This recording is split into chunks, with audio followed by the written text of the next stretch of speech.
Hello साथियों, नमस्कार। मैं डॉक्टर रामपाल सिंह आज फिर से आपके सामने उपस्थित हूँ एक नई जानकारी के साथ में। और आप सभी का मेरे यूट्यूब चैनल परिष्कृत pain management and spine centre पे बहुत बहुत स्वागत है। तो मैं समझता हूँ कि जो भी जानकारी मैं अपनी तरफ से आप सब लोगों के बीच में शेयर करता हूँ वो आपको अवश्य पसंद आती होगी। और जो जानकारी है वो मैं अपने नॉलेज के हिसाब से बेस्ट ऑफ बेस्ट कोशिश करता हूँ कि मैं आप सब लोगों को प्रोवाइड कर सकूँ। तो आज जो हम बात करेंगे वो बात करेंगे कि फिर से हम कोरोना वायरस के ऊपर ही बात करेंगे। आप सभी जैसे कि जानते हैं कि अभी कोरोना के केसेस हमारे देश में काफ़ी कम हो गए हैं, ठीक है। लेकिन फिर भी जो पर डे केस हैं वो हालांकि 1 लाख से कम हो गए हैं पर डे। 98 या 98,000 या 90,000 के नीचे आसपास हैं। वो डे बाय डे थोड़ा कम हो रहे हैं, लेकिन फिर भी कुछ स्टेट्स में अच्छे खासे केसेस आ रहे हैं। तो आज हम बात करेंगे कि भविष्य में कुछ देशों में क्या हो रहा है कि फिर से केस राइज होने लगे हैं, नंबर ऑफ केसेस जो हैं वो बढ़ने लगे हैं। तो क्या हमारे देश में भी आने वाले समय में क्या थर्ड वेव आएगी? क्या ऐसा है? अगर हम पिछली जो हमारे देश में जब पहली बार लहर आई थी पिछले साल, अगर उस पर हम नज़र डालें तो जैसे जैसे हमारे लोगों का आना जाना बहुत ज़्यादा था, चीज़ें पूरी तरीके से जो लॉकडाउन हुआ था उस स्थिति से पहले ट्रेन्स चल रही थी, बाहर से जो एयरलाइंस हैं वो कंटिन्यू थी। तो इससे हमारे देश में बाहर के लोगों का जो आना जाना हुआ, ये जो हमारे देश के लोग बाहर थे वो जब कोरोना का प्रॉब्लम बढ़ा तो वो अपने घरों में वापस आए, वो सभी लोग कोरोना की प्रॉब्लम को अंदर लेके आए। तो ये स्थिति हुई। बाद में केसेस बहुत ज़्यादा बढ़ने लगे और फिर जब लॉकडाउन लगा उससे लोगों की मृत्यु भी हुई, बड़े दुख की बात है। और जो लॉकडाउन जब स्ट्रिक्ट फॉलो हुआ तभी जो है वो नंबर ऑफ़ केसेस कम हुए। तो फिर बाद में हम लोग काफ़ी ये मानने लगे कि जो है अब कोरोना ख़त्म हो गया। धीरे धीरे शादी मैरिज पार्टीज़ की जो वो जो अनुमति थी वो सरकार ने दे दी। सडन होली के बाद में क्या हुआ, मार्च के बाद में केस में एकदम स्पर्ट आया। मार्च के बाद में लोगों ने आना जाना ये सब काम करना शुरू किया था और पब्लिक गैदरिंग भी होने लगी, शादियां भी होने लगी, मैरिजेस होने लगी। और जो कुछ केसेस थे जो ये मान के चल रहे थे कि हमको नहीं है कोरोना, तो उन्होंने कोरोना को स्प्रेड करने का काम किया। यही देखते हुए आज के समय में भी जो अब फ्यूचर में थर्ड वेव, इस पर ही डिपेंड करेगी कि हमारे देश में नंबर ऑफ़ केसेस मिनिमम कम से कम कितने होते हैं और वो अपने आप को कितना कंटेन करते हैं। अब जैसे कि नंबर ऑफ़ केसेस काफ़ी कम हो गए हैं, लेकिन अब जैसे जैसे नंबर ऑफ़ केसेस कम हो रहे हैं वैसे वैसे लॉकडाउन भी खुलता जा रहा है। और खुलने के साथ साथ क्या होगा कि लोगों का जो इधर उधर आना जाना बढ़ेगा, पब्लिक गैदरिंग्स होंगी, तो फिर से वही प्रॉब्लम आने की संभावना रहेगी। क्योंकि अगर कोई व्यक्ति को, अभी भी मैं भी ये कहूँगा कि किसी व्यक्ति को अगर बुखार खांसी होती है तो अभी भी वो अपने आप को 0.1% कोरोना मान के चले। अभी भी हालांकि केसेस बहुत कम हैं, ट्रांसमिशन जो है काफ़ी कम हो गया है।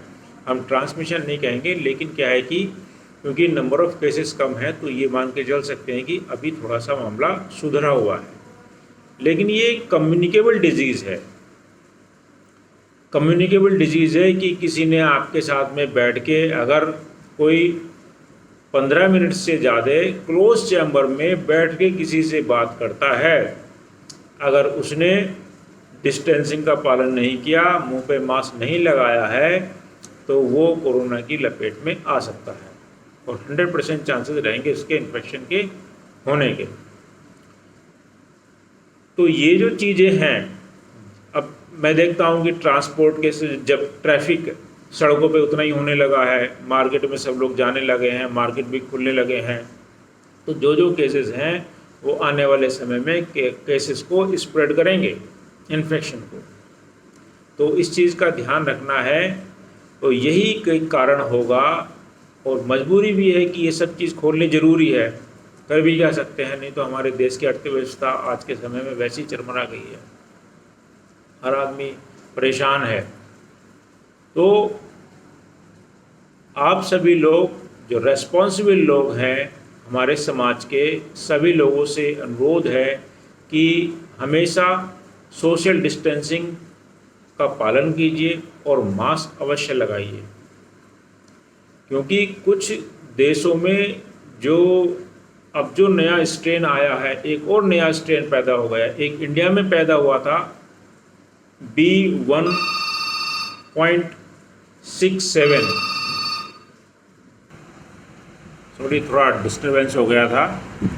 तो हम बात कर रहे थे जो ब्राज़ीलियन स्ट्रेन एक आया है, वो इंडियन स्ट्रेन से भी ज़्यादा खतरनाक है, उसमें और ज़्यादा मोर्टेलिटी हो रही है। अब चूँकि बाहर भी लोग गए हैं, तो कुछ ना कुछ लोग तो जो है स्ट्रेन लेके आएंगे ही या लेके आ चुके होंगे, ठीक है ना। तो इसलिए बहुत ज़्यादा सतर्क रहने की ज़रूरत है।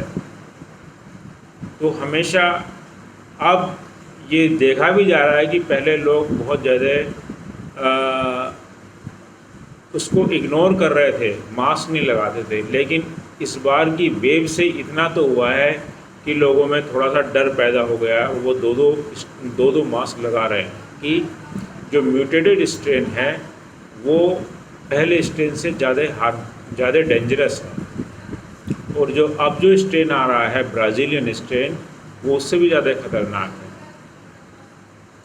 तो हो सकता है कि जिस तरह से 2-3 महीने बाद केस पहले बढ़ने लगे थे, हो सकता है कि इस तरह से फिर से जो है केस बढ़ने लगे।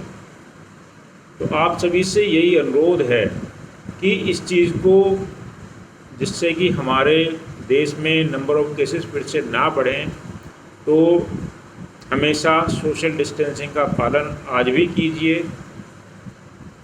पब्लिक गैदरिंग में जाने से बचिए, पार्टियों में जाने से बचिए, और फेस मास्क का पालन फेस मास्क ज़रूर लगाइए, ठीक है। तो और दूसरी चीज़ कि हम इसको कैसे कम कर सकते हैं, एक तो ये चीज़ है प्रिवेंटिव मेजर्स, कि एक चीज़ को हम होने ही ना दें, इस तरह से हम रहें कि उस चीज़ को हम होने ही ना दें। दूसरी चीज़ ये है कि जो वैक्सीनेशन का जो प्रोग्राम भारत सरकार ने चलाया हुआ है, आप समझ लीजिए कि जो वैक्सीनेशन है वही इसके इलाज की बैकबोन है, इसके ट्रीटमेंट की वही एक बैकबोन है। क्योंकि हिस्ट्री में अभी तक ऑल ओवर वर्ल्ड जो भी वायरल प्रॉब्लम्स हुई हैं, डिजीज़ेस हुई हैं, उन सबको वैक्सीनेशन के थ्रू ही कंट्रोल किया गया है। चाहे वो पोलियो हो, चाहे मिज़ल्स हो, खसरा हो, कोई भी इस तरह का जो भी इन्फेक्शन हुए हो, उन सबको वैक्सीनेशन के द्वारा ही कंट्रोल किया गया है।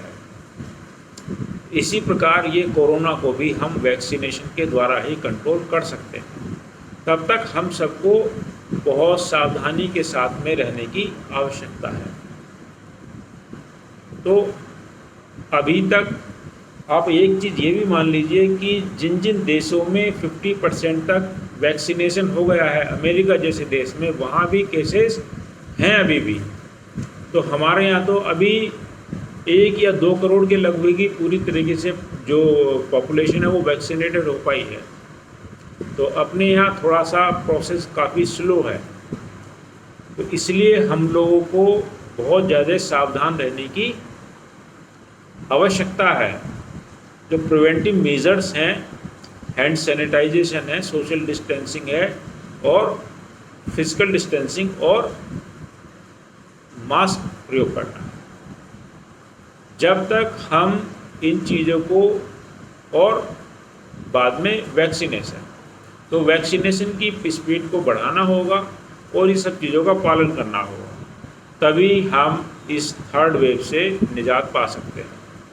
अब देखना ये है कि हमारी इतनी बड़ी पॉपुलेशन है, ये कब तक वैक्सीनेटेड हो पाती है। तो जब तक नहीं होती है तब तक आप सभी लोगों से गुजारिश है, अनुरोध है कि आप इन सब जो अवेयरनेस वाली चीज़ें हैं इनको अपने साथियों में भी फैलाएं, बताएं सबको, अच्छा एक मैसेज पहुंचाएं सोसाइटी में, जिससे कि लोग अवेयर हों इस चीज़ के लिए। तो आशा करता हूं कि ये जो जानकारी आपको पसंद आएगी या आई होगी, और जानकारी पसंद आए तो प्लीज़ वीडियो को शेयर कीजिएगा, लाइक कीजिएगा, अपने दोस्तों में भी शेयर कीजिएगा। और ये मैं फेसबुक पे भी पोस्ट करूँगा, वहाँ भी जाके आप देख सकते हैं। और अगली बार फिर से हम नई जानकारी के साथ में मिलेंगे, तब तक के लिए नमस्कार।